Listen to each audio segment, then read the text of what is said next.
Families are constantly coming and going here at the house. The house is open 24 hours a day, 7 days a week. We never know how many are going to check in and check out. It's based on their child's situation at the hospital. Some of our families are staying with us days, weeks. Longest a family has stayed with us is 11 and a half months. See a lot of premature babies. And for some reason, we're seeing a lot of children coming in being treated for cancer. The little girl that you'll meet with today is being treated for cancer. Tumor sets towards the stem corals. So when they were trying to take the tumor out, they couldn't get enough of it out because it kept setting alarms off to different parts of her body that she could have been paralyzed, she could have been blind, all that stuff. So they only got a small portion of the tumor out, so that's why she had to start the radiation. And they said that the kind of tumor she has is one of the worst tumors there is to treat. She has permanent damage on her left side. She's got her left arm shakes, her leg shakes. So, and they said that that'd probably be a permanent thing the rest of her life. First time we was here is January 9th. Then that's when they found the tumor. And we were here until the 21st, got to go home for a week. We came back here February 11th, and we've been here ever since.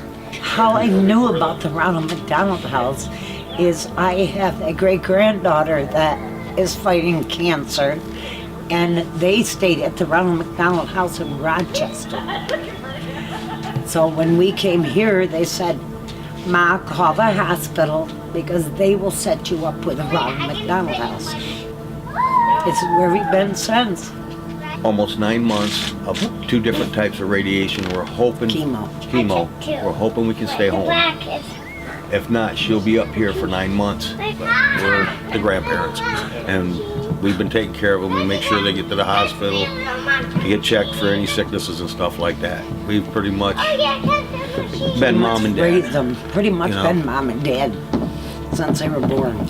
And they're my girls, and I don't think I have any more tears in me to flesh out, but he has something called a TEF, which is not he doesn't have a full esophagus. And then he has something called VSDs, which are holes in his heart that are like Swiss cheese. We were actually here when he was born December 19th. We were here until January. Then we ended up getting to go home. We came back 2 weeks later because he had RSV. And then we went home Valentine's Day. We were in the hospital for a week and a half. Went home Valentine's Day, had a cardiology appointment, got sent back and got admitted again.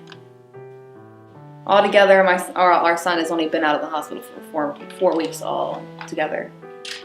Like, I get we have a room here, but like even with that being done, we sit there until midnight or something and come here. And we just sleep, wake up, and go right over there. Yeah, it's kind of really stressful over there. And as of being here, it's like kind of more calm because like you get that little break for a second that you don't have to worry because you know he's okay. This is his pulse ox, and this is his heart rate and respiration. There you go. He's working on feeding right now. And so this is his feeding tube. That's what our struggle is right now, is that we're trying to get him to eat his whole bottle. It's just he's small, and he's still, at this point, he's still 5 weeks from delivery. He's only 35 weeks gestation. Well, we live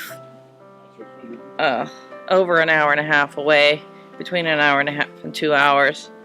I know he was safe and he was being cared for at the beginning, but it's such a long journey, and you're kind of in for the journey, and you can go over and you can take a nap and you can get something to eat. You know, trying to heal from the C-section I really didn't want to have to be going close to 2 hours home. So having a place to sleep, having a place to get a meal, a snack, do the laundry, I mean, and adding some normalcy to our daily lives. Like my husband and I had a date night in the TV room, and it was the first time that we had sat down as a couple to watch TV together in weeks. What do you find most rewarding? The families. They are going through the worst possible times in their lives, but they deal with it with such grace, and some of them even a sense of humor, and the resilience.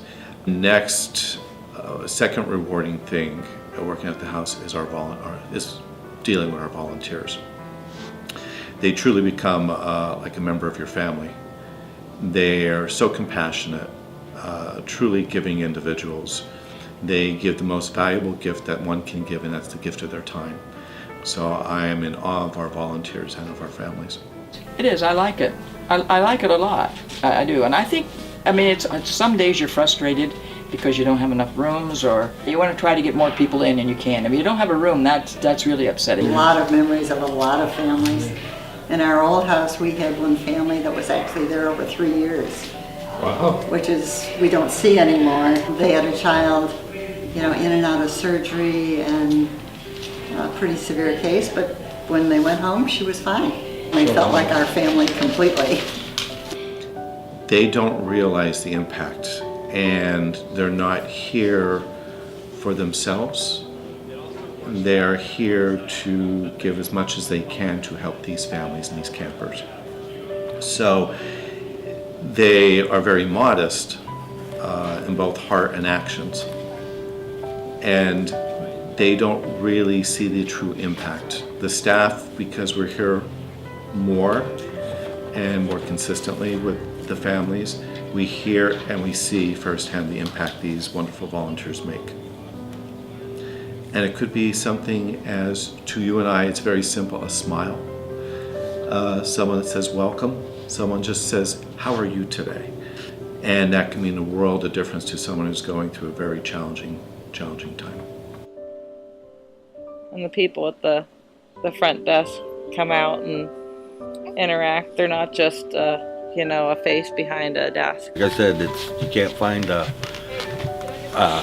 more loving environment for the children, and it helps the parents too, because it picks them up, their spirits, and like I said, everybody in here, it works. It's not just the kids, though. It's the adults. They treat the whole family like their family. Yeah. I'm really grateful. I don't even know how to thank the people here. Like Christmas, that's when we were here, and they did so much for our little boy. We went home with over 40 presents from here and from the hospital. It's just amazing staff, amazing activities, people that volunteer. Actually, it really makes me want to cry half the time seeing what people do for everybody. It's amazing. Look at that face. Who's in with that face? Come on. Hey, you're supposed to smile. Smile. Smile.